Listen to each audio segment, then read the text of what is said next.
We have become used to thinking that we have a right to all that we have, no matter what damage we do to the earth or to other people. We have become detached and disconnected from reality.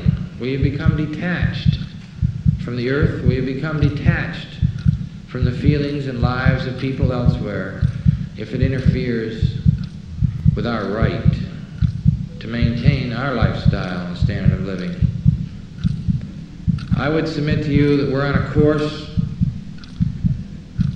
leading to inevitable annihilation. Martin Luther King said the issue is not between violence and nonviolence, it's between nonviolence and non-existence.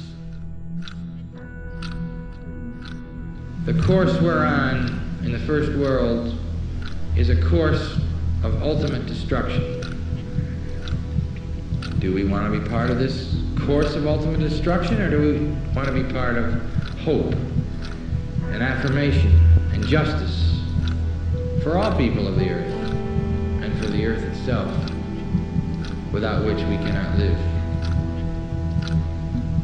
Yes, I'm talking about a nonviolent revolution of consciousness.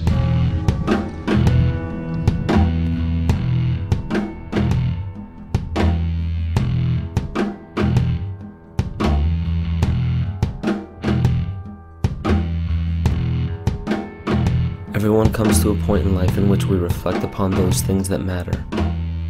There are some who choose to ignore the depth of this question, and there are others who follow this question into oblivion. Is it possible to walk the middle path, to ask these questions and yet embrace the possibility of never arriving at an answer? Is it possible to live our lives not in the absence of a corrupt world, but despite it? If you were asked to ponder the one thing that matters most in your life, what would it be? Security? Money? Success? Sex? Power? Have you ever considered why? Why we crave? Do we not have enough? What happens when we have all the money, all the security, all the success, sex, power, but haven't found peace? What happens if we gain the world without an ounce of love or appreciation? We end up only wanting more. The world can't give enough of itself, as if humanity is becoming a black hole devouring everything in its path. When we receive these things, our first instinct is to protect them from others. We distrust our neighbors because of them. We wage war to gain more of them. However, love is distinct from these. When love is present, our first instinct is to give back, to help those who long to truly be free, those who desire to give back, who desire to know love. But what happens if no one truly wants love anymore? What if no one desired freedom?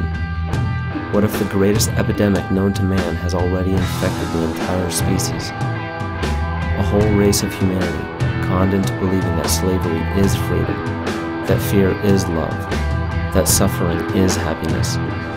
Would you be able to recognize it if it were happening right now? Ask yourself, is it? Is this the world we live in?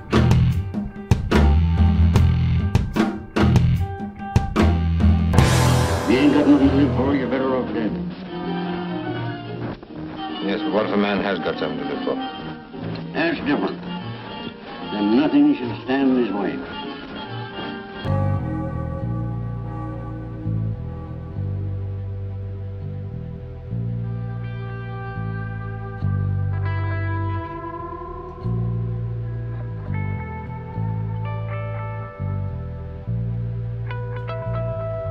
Anybody want to take a stab at answering that question?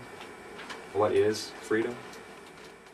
Well, let's take a look at the Oxford definition.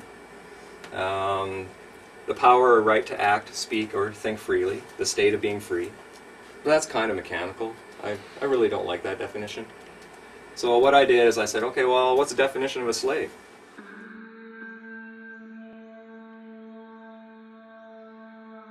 A person who is a legal property of another and is forced to obey them, or a person who is excessively dependent upon or controlled by something.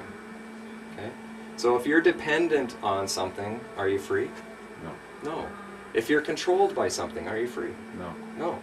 So if we want to be free, then maybe we need to get rid of our dependencies and the controls in our life.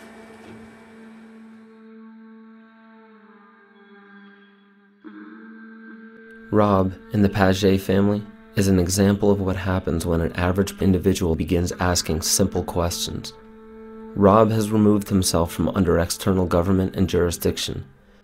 No officer of the law, judge or magistrate, politician or tax agent has authority over his life simply due to a title. The land on which he lives is treated with respect and appreciation. He has drafted his own Declaration of Independence and his own Constitution.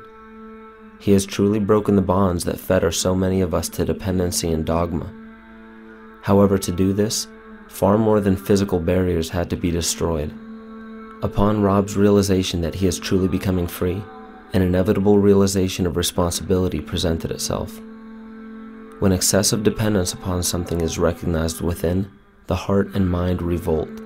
The initiation of an authentic revolution always begins within the individual.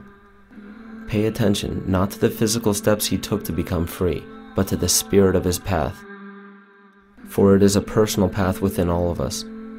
If we mimic the path of another, it is not a true path for us, but a trap. This is merely a story of an individual I love and respect, the story of how a true revolution is born.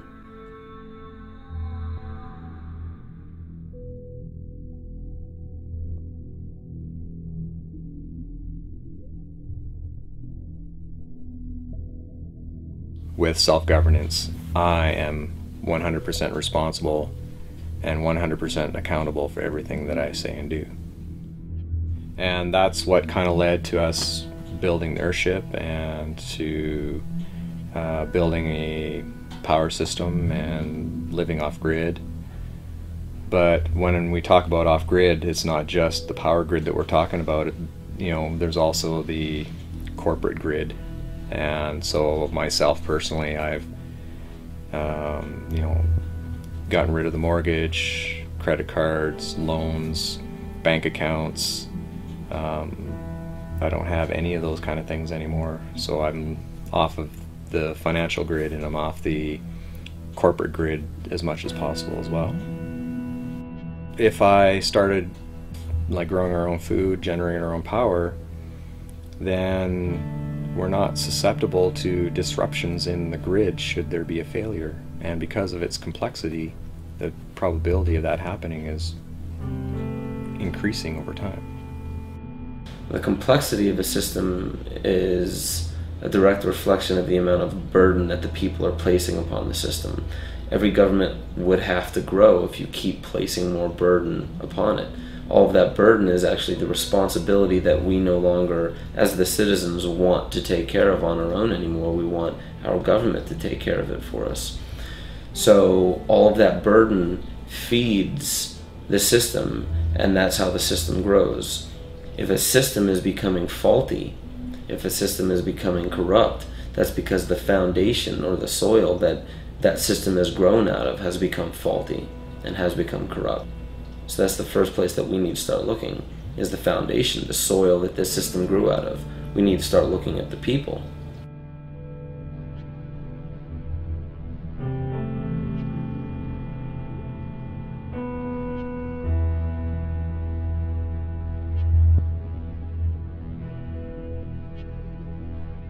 There's a fellow down in the U.S., Taos, New Mexico. He's an architect. What he's doing is he's building earth-rammed houses, which are passively solar heated, out of automobile tires.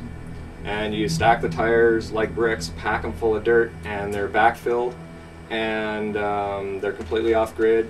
The sun heats the dirt and the mass, and that heat then radiates back into the house. And then in the wintertime, because the sun is so low, it penetrates deep into the building to warm up the building, and in the summertime it's really high, so it doesn't penetrate the building at all, and it keeps the building cool.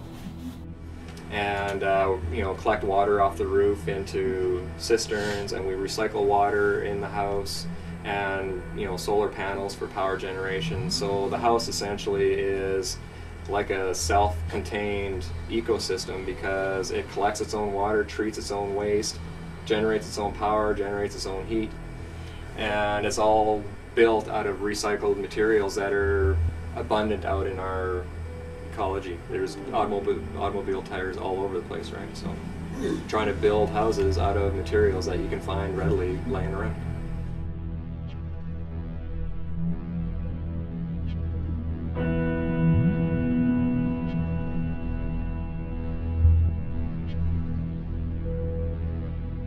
My wife is studying to be a homeopath at the time, and she started recognizing that there are a few things that are going on in the medical industry that isn't necessarily good for us. And through the process of learning about some of the medical issues that we were learning through Carrie's education, it started to wake us up to some of the other things going on in our economy and in our political system and that kind of stuff. It's not a healthcare system, but a keep you sick system so that they can make lots of money through pharmaceuticals. I held on to crap in my life, and whether it's emotional or mental, and my body had a real hard time dealing with it. You know, I've since learned that it's holding on to that stuff is what causes cancer and, you know, all kinds of illnesses and distress on the physical body. So we decided to take our matters into our own hands and be responsible rather than react to what was going on. We decided to be proactive, and so we came out while the economy was at its hottest, and we sold everything, came out here. That all stemmed really from some of the things that Carrie was bringing back from her studying, and she brought this term natural person back from school and said, "Hey Rob, you know, have you heard of this?" No.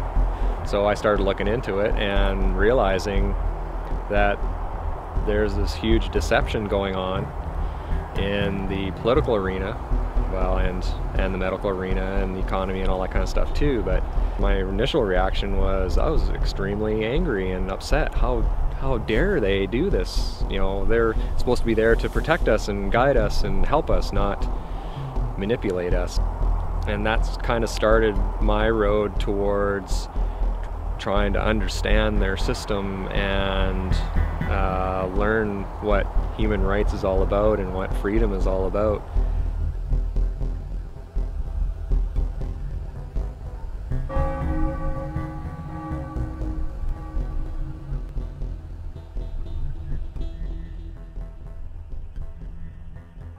What is the law?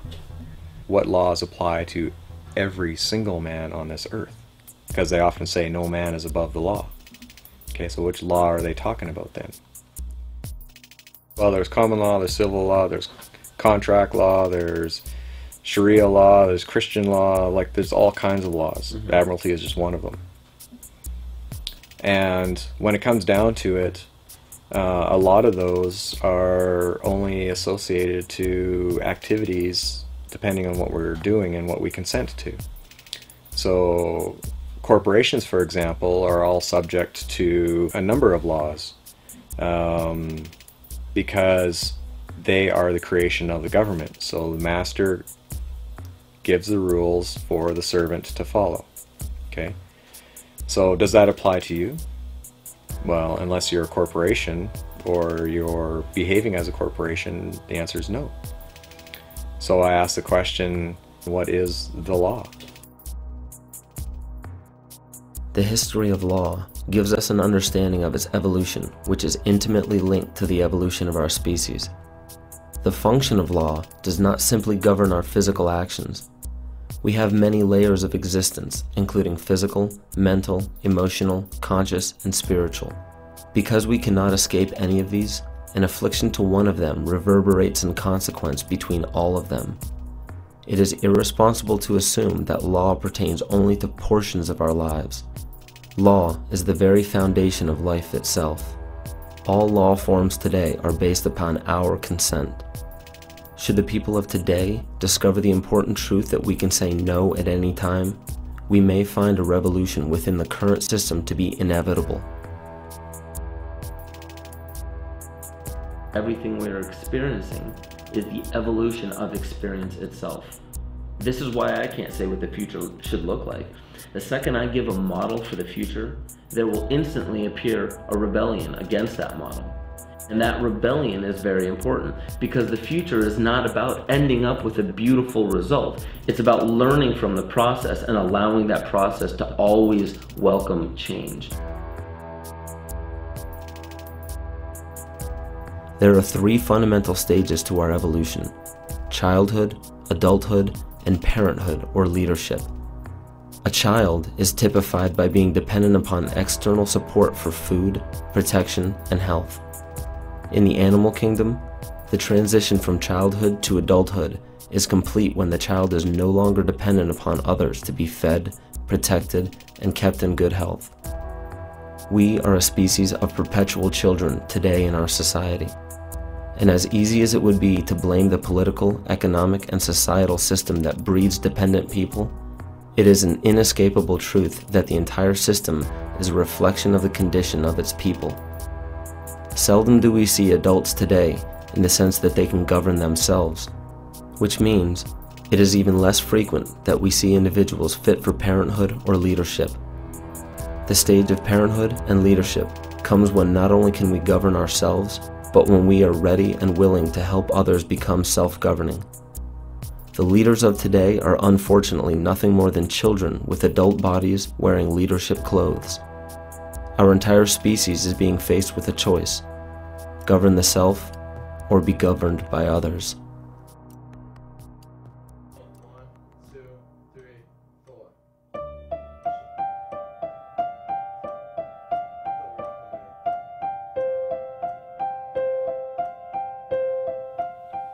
Problem with courts these days that I see is that people don't see them for what they really are. I was raised to respect authority, follow the authority, and do as they say. And I think most people are brought up that way. What I've learned though is that authority is based 100% on our consent to being governed. And I found a Supreme Court ruling that says that the consent of the governed is a foundational principle of democracy. Now, what's consent? Does that imply that you have a choice whether you're going to agree to that or not? And I would suggest that the answer is yes. So we all have free will choice to consent to being governed. When we do that, then we've given them permission to use their authority over us. So when we used our free will to apply for or register for something, we gave them permission to create a corporation to interact between the man and the system. And it's that corporation that the system acts upon, but because we don't know who we are, we assume or we think that that is us. So when you take a look at your credit card or take a look at your driver's license or your birth certificate or any of that kind of stuff, a lot of people, and including myself, thought that that was actually me. And that's not true. So when the courts are acting upon it, all they can really act upon is the corporation. And the only reason they can act upon the man is because we agree to be the representative of that corporation and bind ourselves to the terms and conditions of that agreement. But we can say no at any time. Give the public the facts. They have a right to know. Got it? If you have those documents, such as licenses, registrations, permits, applications, that is your consent to being governed by certain guidelines, regulations, acts, stipulations, laws within that corporation, because you are asking for a service and they're saying, okay, as long as you follow these rules. If you signed any of those contracts which are represented by a legal fiction set up in your name, then you yourself are bound by those rules, bound by those regulations, because you did that. You consented to being governed by that. So in order to remove yourself from that, you have to dissolve those contracts. Sometimes they make it seem mandatory that you must comply, and it's just the language that's being used. That's one thing you want to become very wary of, is the language that they use.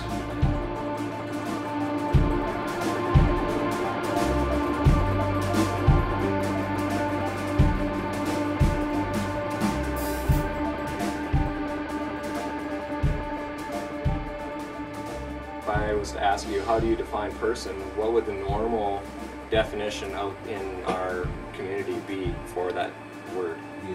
Human being.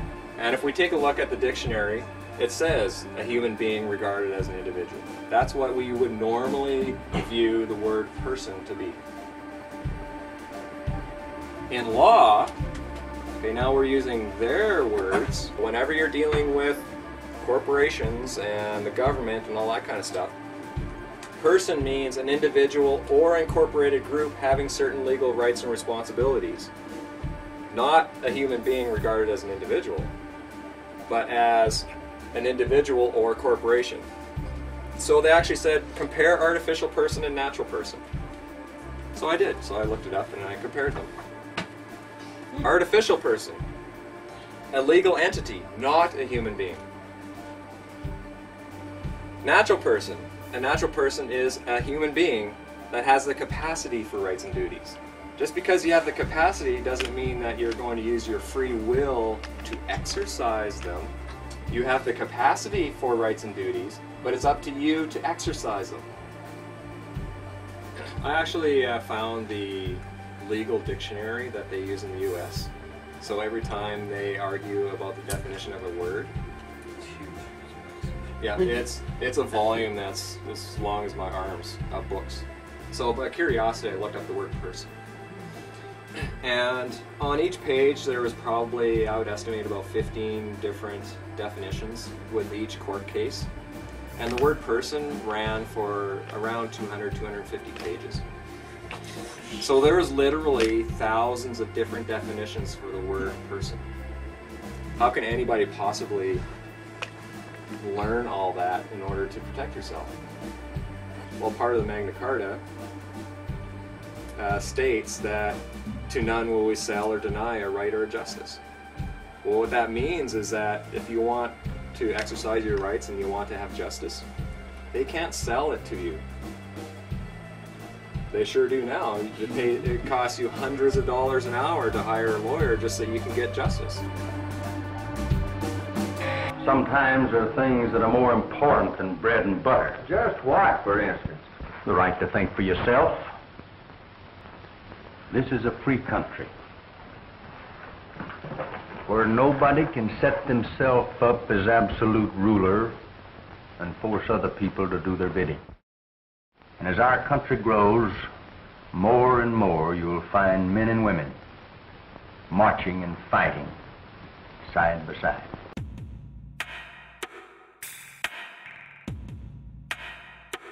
So at the Revolution, the sovereignty devolved on the people, and they are truly the sovereigns of the country. But they are sovereigns without subjects, with none to govern but themselves. The citizens of America are equal as fellow citizens. And this was a U.S. case in, what's the year, 1793. So every U.S. individual is sovereign if they knew about it and if they haven't got hooked into the corporate game that's being played down. So, a sovereign, a person, body, or state vested with independent and supreme authority. So, if you're sovereign, does that mean that somebody else has authority over you? No. You have the supreme authority. What about an officer of the law? They have no authority over you. They're your servant, okay? But what they do is they try to get you into a contract so that you contract away your rights so that they then have authority over you. Asking for a driver's license, insurance, and registration. If you give it to them, that's a contract. You then gave them authority. Then they can do whatever they want to.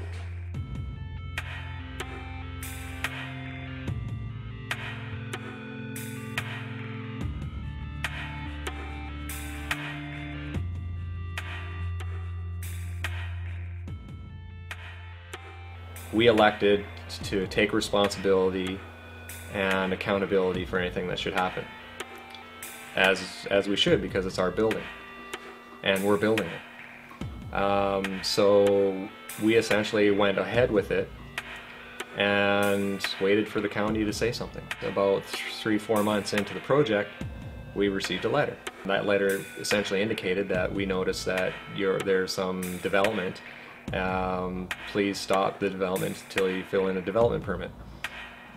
Well, I had been studying my human rights for a couple of years at that point, so I sent them a letter essentially outlining that I am an individual, not a person or corporation, and that you don't have jurisdiction over anything that I do.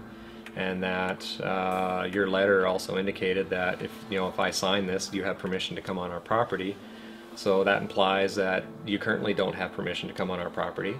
So I essentially told them, you're gonna have to provide me with a proof of your claim that I have to follow the guidelines of the Municipality Act, and they do not have permission to come onto our property. About a week later, the tax assessor showed up, and I asked him, well, are you here as an agent of the county? And he said, yes. And I said, well, can you tell me which parts of the act your authority comes from?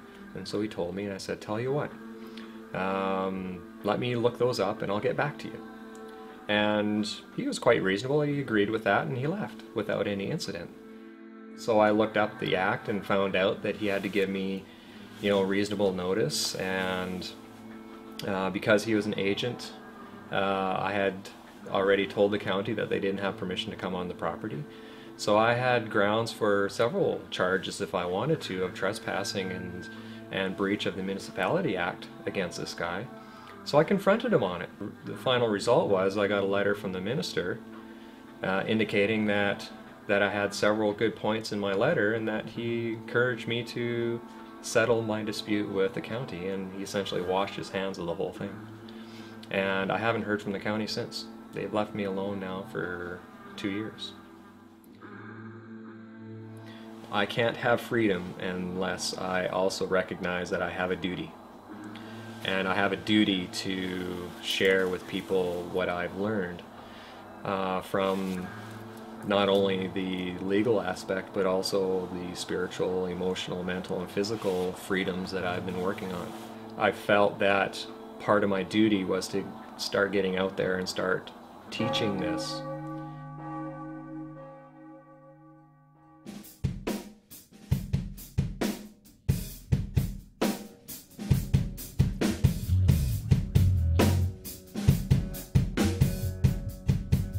Petro. Yes, sir. Stand by for operation of the time machine. Yes, sir. Where to this time, Captain? Back to the year 1215 and King John of England. Yes, sir. Everybody's familiar with Robin Hood. King John, the tyrant, was actually real. The problem with King John is that he did not know how to fight a war, and he had no land to his name. So he ran to the Pope in 1213 and asked Pope Innocent III for some help. And what he did is he actually turned over the whole Kingdom of England to the Pope in return for support from the Pope so that he could fight his wars. So that little document essentially turned King John into the Pope's vassal, which means that he promised to be loyal to the Pope, and the Pope then owned everything in England. A couple years later, his barons cornered him and stuck a knife to him and said, you know what, we're not happy with the way you're treating us, we want you to sign this Magna Carta. But if I sign this, I shall be no king. You have given me 24 overlords. These 24 will see that you carry out the terms of the Magna Carta. You have no choice, King John, but to sign. So the Magna Carta was the basis of English law. That's right, Jet. And the basis of American law as well. The English Magna Carta became the model for the American Bill of Rights. This is the founding document for our human rights within our country, within Great Britain, within the United States, Australia, New Zealand, South Africa, any crown colony. Their legal systems are based on this document. But he was doing it at knife point. He's under duress. Is that a legal contract? No. So I have a question. If it was under duress and this is not a legal contract, then how can they possibly continue using this document as the basis for our legal system?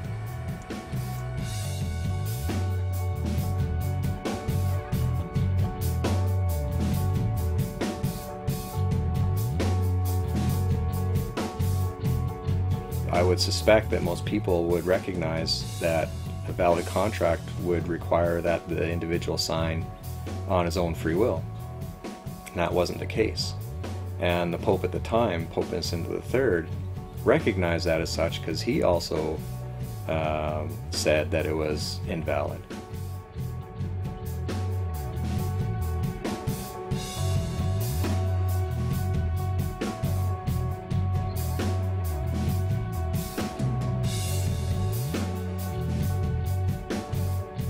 Kings of Europe decided, you know what, there's this huge piece of land just across the Atlantic Ocean, let's go get it.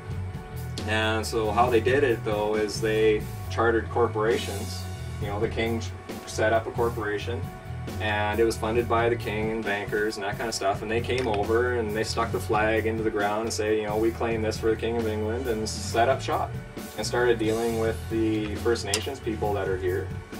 And you know, I'm not going to go into all the atrocities that happened.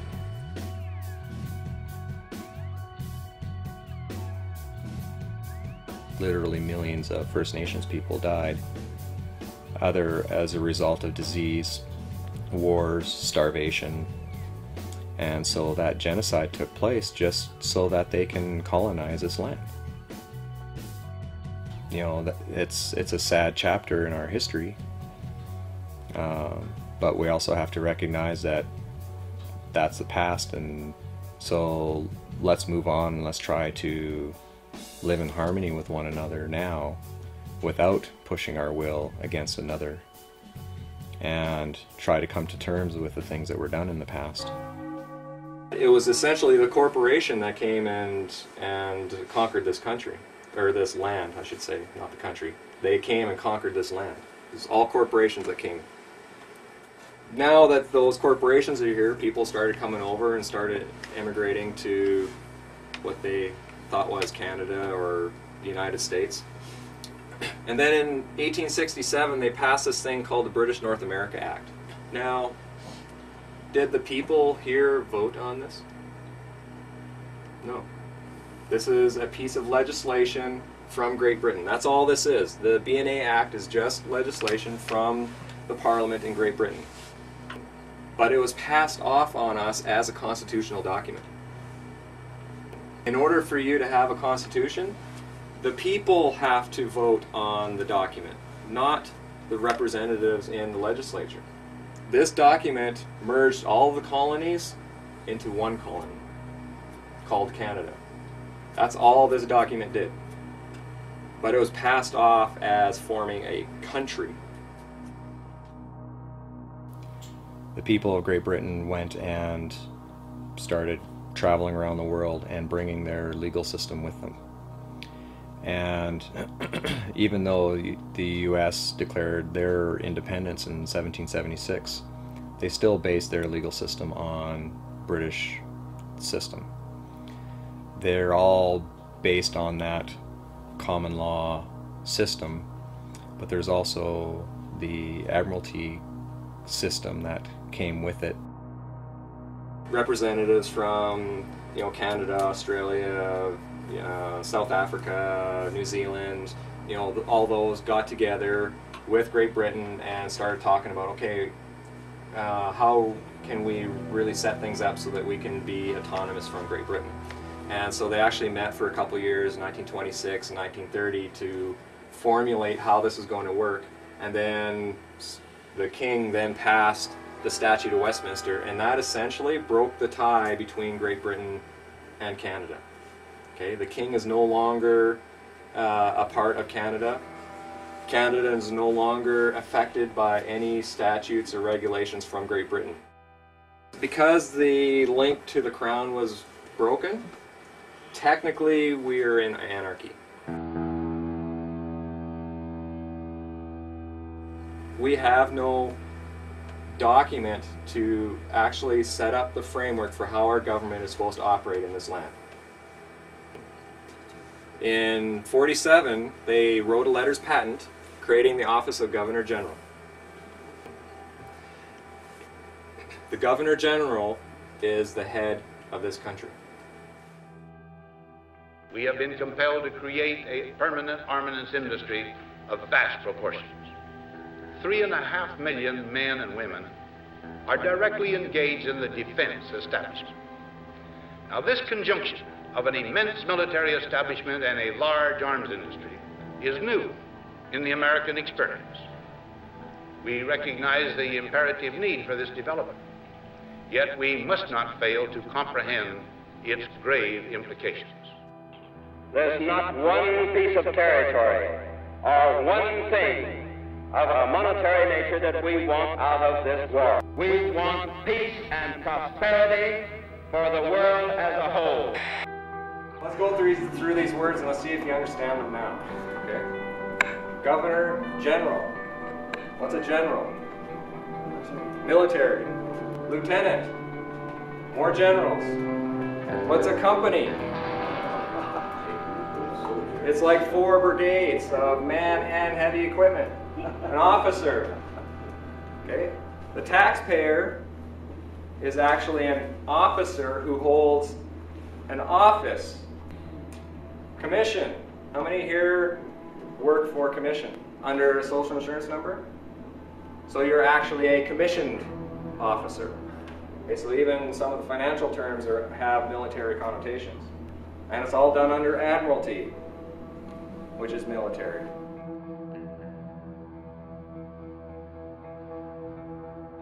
When you turn 18 and you start working under a social insurance number or accept a birth certificate, you're actually accepting being posted at a military post, evidenced by a name, address, and a date of birth.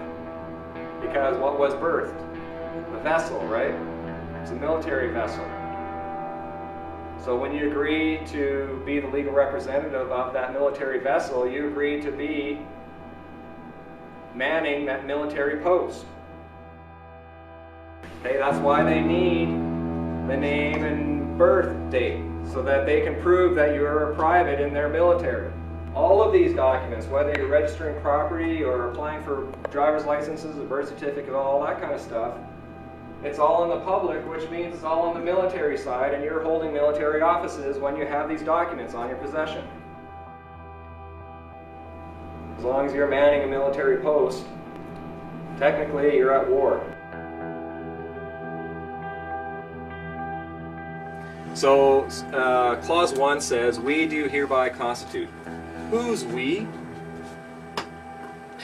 I don't remember seeing any documentation that said the people of this land gave them permission to constitute that office. And the king doesn't have any authority here because the Statute of Westminster 1931 cut off all of that. So I have a question. Who's we? I suspect that it was Prime Minister Mackenzie King and all of his cronies. So how did all this happen? This guy here, our Prime Minister, Mackenzie King, I did some reading on him, and I found out he's actually really good friends with John D. Rockefeller Jr. And he actually spent a lot of time in New York. He actually consulted with him. Mackenzie King's a lawyer, and he was actually Rockefeller's lawyer, and actually helped him out with a lot of labor disputes that are happening in the States. So who signed it? Prime Minister of Canada. So our Prime Minister signed letters patent to create the office of Governor General. They needed to set up another office, so the Prime Minister did it. And I'm really curious to find out who was supporting him to do that. Because it wasn't the people, and it wasn't the king. Even though he said by His Majesty's command. I question that too. Governor General's Act. You go to Canadian government website and you can actually look up the acts. Okay, you look up the Governor General's Act. And in there, Clause 1, or Clause 2 says, the Governor General of Canada or other Chief Executive Officer, CEO, CEOs are for companies, or administrator carrying on the Government of Canada on behalf and in the name of the Sovereign, by whatever title designated is a corporation sole. Okay, a corporation sole is a corporation, except that there's only one individual that holds that title or owns that corporation. Corporation soles actually are used all over the place. The Pope, the office of the Pope is a corporation sole. The office of the King is a corporation sole. The Governor General, Lieutenant Governors, the Catholic Church, all of their bishops and archbishops and cardinals, they all hold corporation soles.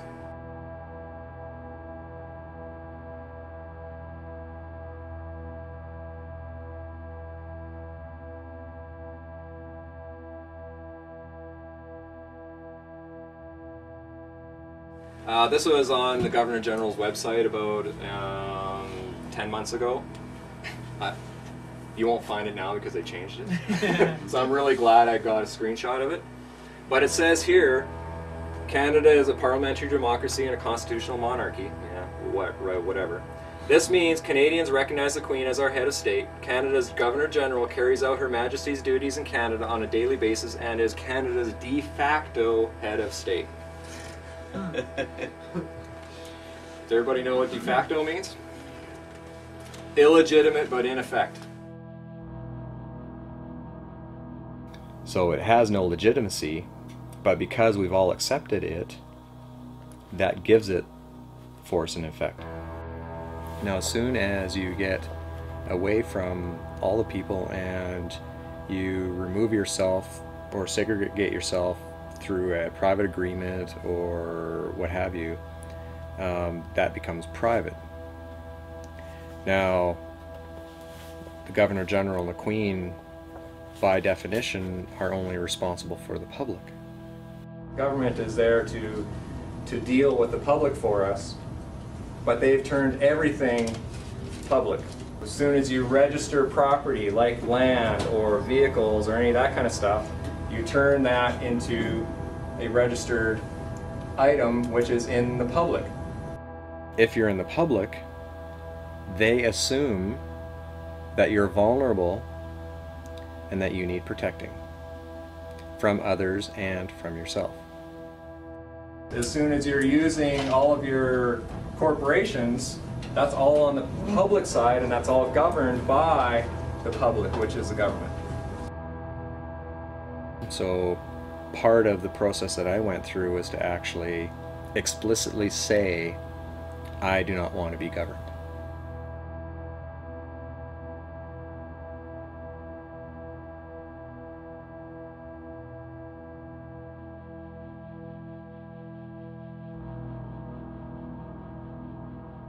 This is the fundamental rule of all forms of law. Without your consent, you cannot be governed. There is not a single law in existence created by man that is mandatory. There are many that give the illusion of being mandatory, but therein lies the most important aspect to all of this. It is your responsibility to investigate and understand what governs you. Not just physically, but mentally, emotionally, consciously, and spiritually. There are tyrannical governments that force their law upon the people unjustly. Some do not have much of a choice to move away from these areas. However, most do have a choice, yet allow justifications to keep them exactly where they are. If we were on a train track just minutes away from being hit, most of us would move, yet some have the tendency to complain about how inconvenient it is to move. There is still a choice. Human ingenuity can surmount any obstacle. The only requirement is the desire to surmount. If we are willing to complain or rebel against a system that governs our actions, we should know how and why it does so.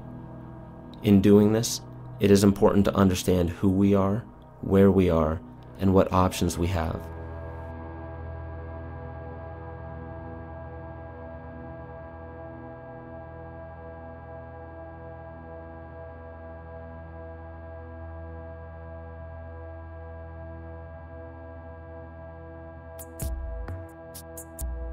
Well, what's Canada defined as?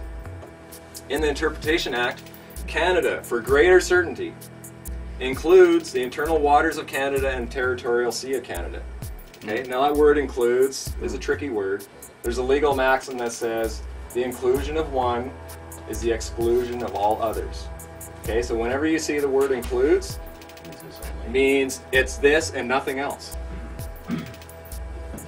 Hold on here. You're trying to tell me that Canada is just water? Yes, it is. This red, that's Canada. We, sitting in this basement, we are not in Canada. Well, the term Turtle Island, my understanding, is an actual word that the First Nations people called North America. When the Europeans came over, they then started putting their own terms and words to the land. However, it was all done through corporations. Well, that's why they need the Admiralty Courts, because Canada is only water.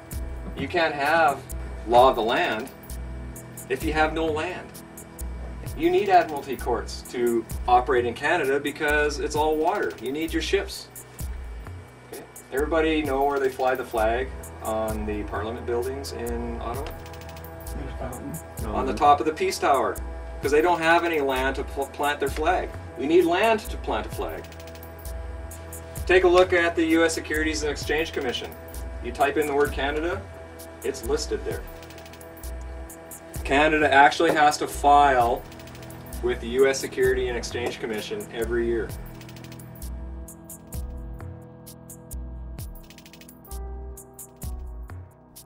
The Admiralty Courts are set up to govern business between corporations, not people.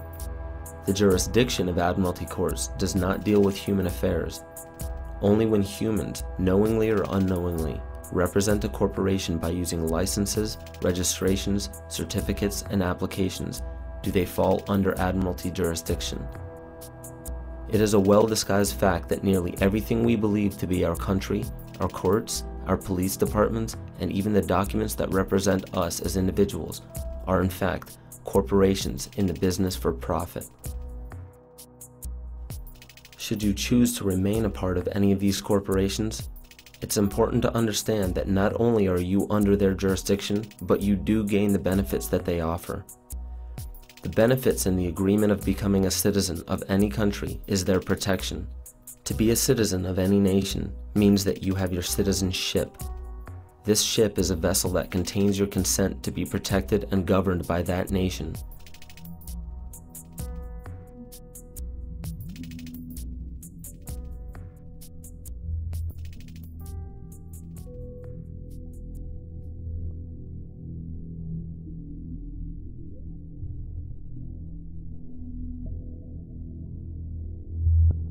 It was November of '07 when I actually got pulled over by city police. You know, they had 2 or 3 police cars there, but what essentially happened is he came up to the window and said, you know, asked me for my driver's license, insurance, and registration. And I actually told him, well, I don't have a driver's license.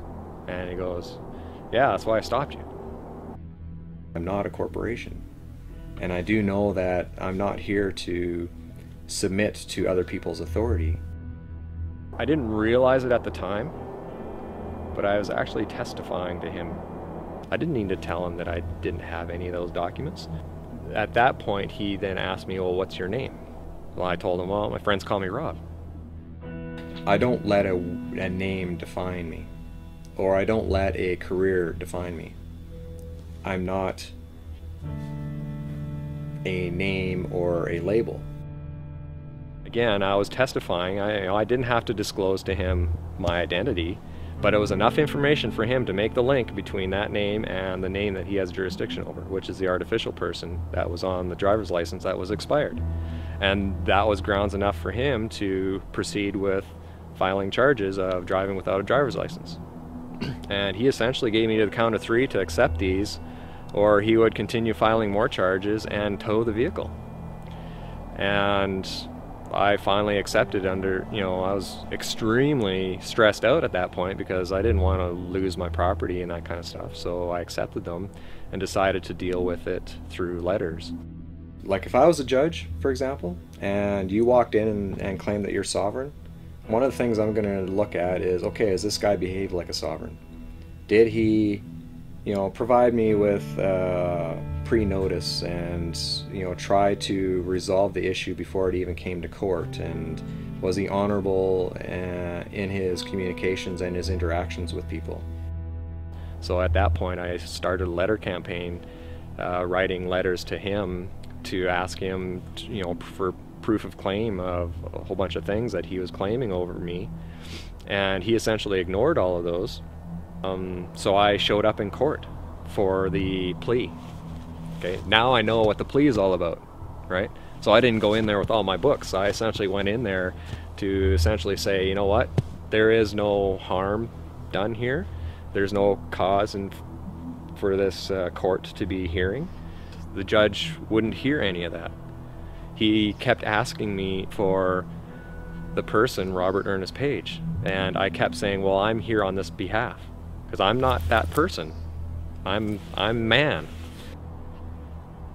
But he finally said to me, okay, you know what, I'm entering in a plea. Well, first off, that was probably a no-no on his part. And he told me to plead guilty. But he said that from the facts of the case, it didn't look like I had a chance. Then he told me, make sure that that person is in court.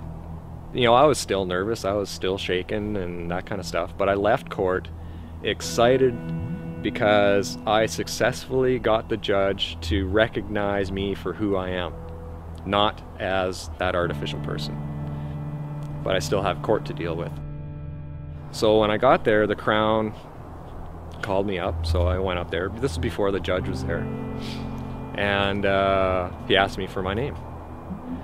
I didn't give him a name. I told him I'm a third-party intervener under injury because the artificial person's being called to court, not me. But I'm the one that was injured. I was stopped, which is an injury, detained for an hour and a half, and had to go through a whole bunch of letters and that kind of stuff. So he pointed to the ticket and goes, well, is that you? And I told him, that is not me. And I think he was getting frustrated. He said, go sit down. So I went and sat down. All I know is that when they resumed court, they heard the rest of the cases, and then they called Robert Ernest Page up, and I stood up, and she turned to me and said, case dismissed on lack of evidence. I move for an immediate dismissal. There's no sound basis for this case. There's not the slightest evidence. That was tremendous feather in my cap because I was able to successfully stand as a man in front of them without them intimidating me and let them know that I know how this game works now. Never a few men try to take over the rights of honest citizens. They always fail. They sure do.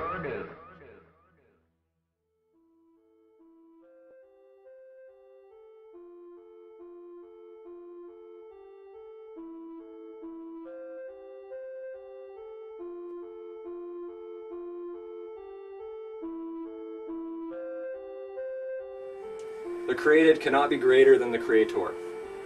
Whether you believe in God or Allah or Mother Earth or whatever, that's your creator. I believe in God. God's my creator. And even right in the Bible, Genesis 1:27 says God created man in his own image. Well, since man was created in the image of the divine king, delegated sovereignty or kingship was bestowed on him. So I believe that the Creator created each and every one of us as kings and queens. Okay? That means there's absolutely nobody between me and my Creator. Okay? If I have somebody in between, then I have more than one master.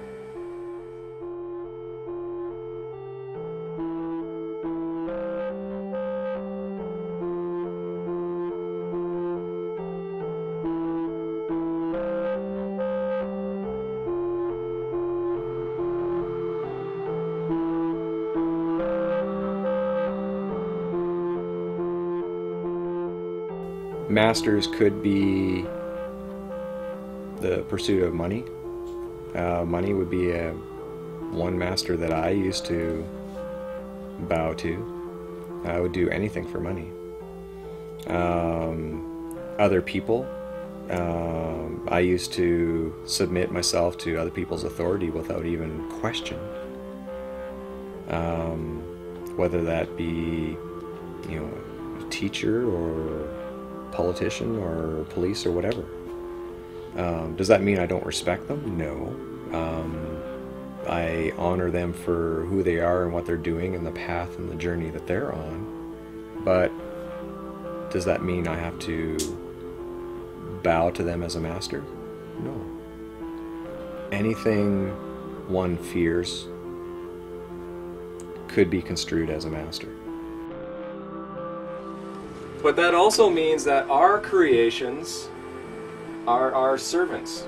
Okay? We created government. We created the corporations. We created all the bylaws and legislation. Okay? They're there to serve us. We're not completely out of it yet. We still have dependencies on, you know, our internet connections and our phone bills because we still want to communicate with people. But for the most part, I've been able to unwind myself from the vast majority of all of those requirements that most people have. Years ago, I was very materialistic. I was, you know, working hard for, you know, big houses, big cars, lots of money, that kind of stuff. And then when I recovered from my depression, I realized that life is all about my relationships. Relationships with individuals like yourself, my friends and family, but also with relationships with my food or my environment. Sometimes I still struggle with that. You know, this is a journey. It's not something that's, you know, open a door, walk through, you're a changed man, and, you know, this is something I'll probably have to struggle with the rest of my life. Every once in a while I stumble, but I see it for what it is and forgive myself and just move on. And that whole entire process was a lot of hard work. Like, it was extremely painful, took a lot of energy, but I'm at a point right now where if I had to do it again, I would, because I learned so much about myself. And it positioned me very well to actually get together again with my wife. We were separated for 3 years. We reconciled the marriage, and you know, we've been going strong now for almost 10 years. I believe the solution's available for anybody, whether you live in a, you know, democratic society or under a dictatorship or whatever. I believe the solution's simple, and I believe the solution is within ourselves. There are billions of people wandering this globe with perspective, scope, belief, dogma, morals, fears, desires, and hidden agendas. It's difficult to comprehend exactly what drives each of them. When looking at the surface of this unique condition the planet is in due to only one species, it may seem as if we aren't truly interested in freedom anymore. Maybe we're not truly working towards growth, prosperity, and peace. Again, it's difficult to pinpoint why we are a species of perpetual war and perpetual deceit, matched by perpetual heroism and perpetual compassion. There is no one answer to explain it all, and yet even if there were, it wouldn't be the intellectual answer that we desperately want it to be. The most we can do as individuals is to begin acting like individuals instead of acting like machines on autopilot from some primal program set in motion millions of years ago. What would this planet look like if we took back the one power we consistently give away? Choice. Because there is always a choice. Good, bad, indifferent, there is always a choice. Love, fear, growth, decay, life and death, there is always a choice. And the picture-perfect ending or eternal struggle is but a consequence of the direction we choose to travel from here. So rather than looking at fear, right now, look at this as the moment of opportunity, because there's something so much better on the horizon, but we can only get there by eliminating the structure as it is now, because the structure as it is now is providing for our extinction.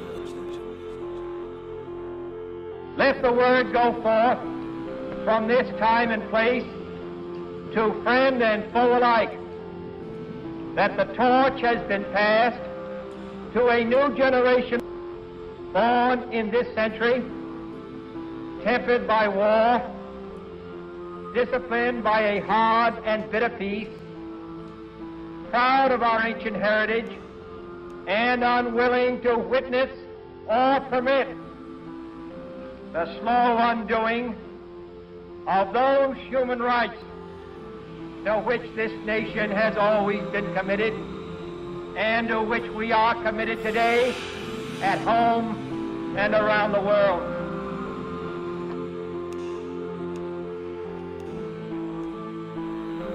I had to be willing to accept what other people had to say,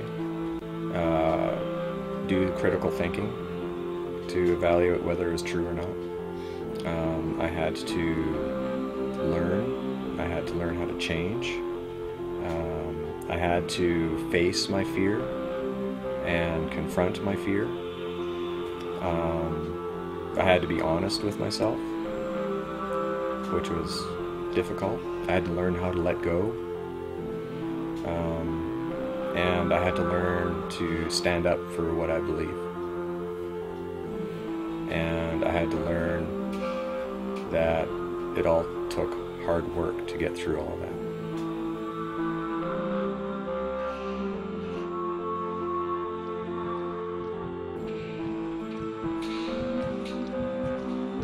Yes, I'm talking about a nonviolent revolution of consciousness. A consciousness that is able to understand how we're all inextricably connected to each other on this earth and to the earth itself.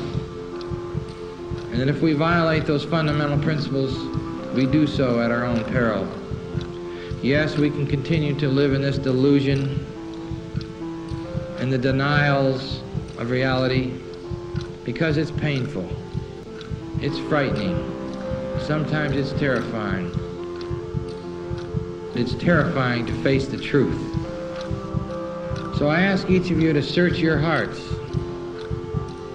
as to what your truth is for being a citizen of the earth, promoting justice as a foundation for peace. It's not going to happen magically, and I think it's not going to happen by relying on these political structures and institutions.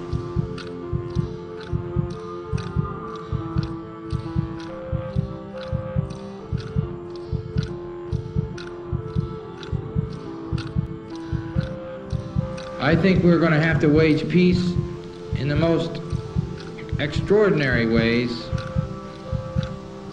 whether our government wants it or not. You will know in your heart what to do, but I know that without a nonviolent revolution of consciousness, we will not survive as a civilization or as a planet. We can choose to have peace if we want to pay the price. And what more glorious goal and value do we want than peace for all people? And so I look forward to working together with you all, with we the people, to build a new society. A society that understands that we are not worth more and they are not worth less. And that we will be willing to pay the price and take the risks to wage peace with all fellow and sister human beings.